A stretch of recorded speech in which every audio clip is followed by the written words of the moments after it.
Sa alamat ng India, ang unang hari nila ay si Manu na nabuo sa pamamagitan ng pagsasama-sama ng mga bahagi na sumisimbolo sa iba't ibang Diyos.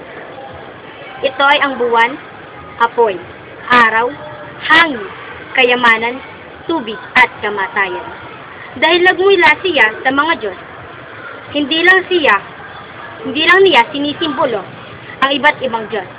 Tinitingala siya ng mataas at walang kapantay.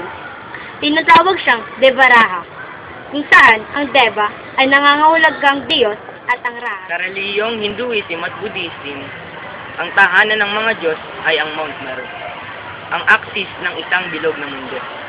Ang tuktok ng Mount Meru, ang tahanan ni Indra, ang Diyos ng digmaan at responsable sa panahon.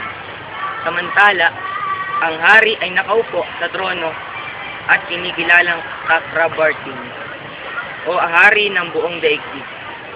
Tulad sa mga Chino, natatangi ang pinuno ng mga Indian at naghahari ito sa buong daigdig.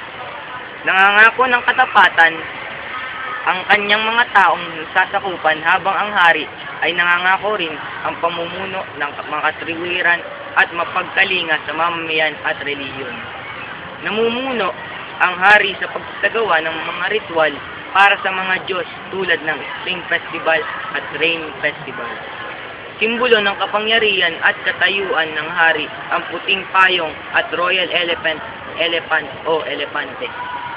Ang isang halimbawa ng Chakrabartin ay si Haring Asoka na naghari noong 273 hanggang 232 BCE.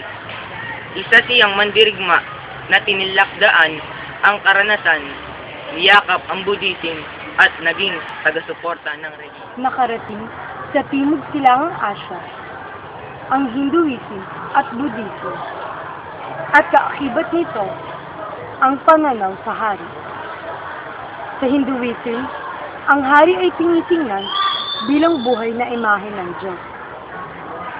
Sa sinaunang kaharian ng Champa, kasalukuyang gitnang bahagi ng Vietnam, ang mga Diyos ay dating hari na ginawang banal sa kanilang pagkamatay. Ang mga hari ang tumayong sinatawan at imahe ng Diyos sa kalupaan. Halimbawa, si Poklaun Garan, isang prinsipe ng Chang, ay pinaniniwala ang representasyon ni Shiva na isa sa Diyos ng Hinduism.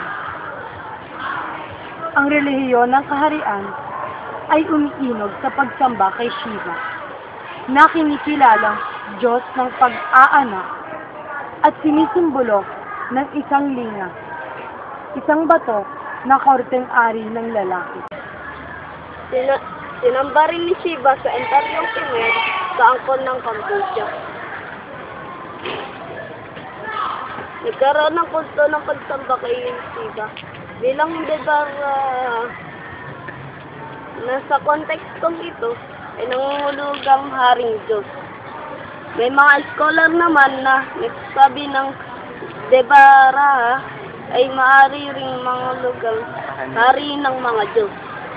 Bilang pagtungkol sa mga hari na nagsisigang imahe ni Shiva sa kalupaan. Kinatawanan ng mga hari ang Diyos sa kalupaan.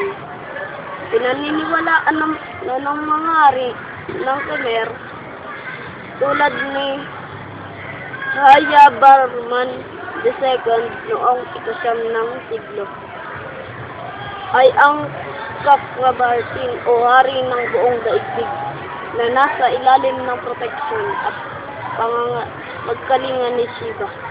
Shiva bilang Diyos ng daigdig ay nangangalaga naman sa haring Khmer bilang hari ng impluwensya ng kaisipang Indian, partikular ng Buddhism sa Imperyong Pagan sa Burma. Si Anawarta na pinakadakilang hari ng Pagan ay kinilala bilang isang Akravata rin. Sa panahon ng kanyang panunungkulan, ang Pagan ay Jambudipa ang sentro ng daigdig. Aming maitatanong, ano ang ibig sabihin ng Devahara at Chakravartin.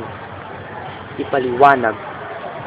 Bakit mahalaga ang mga bundok at monumentong istruktura para sa mga taga-timog silangang Asya?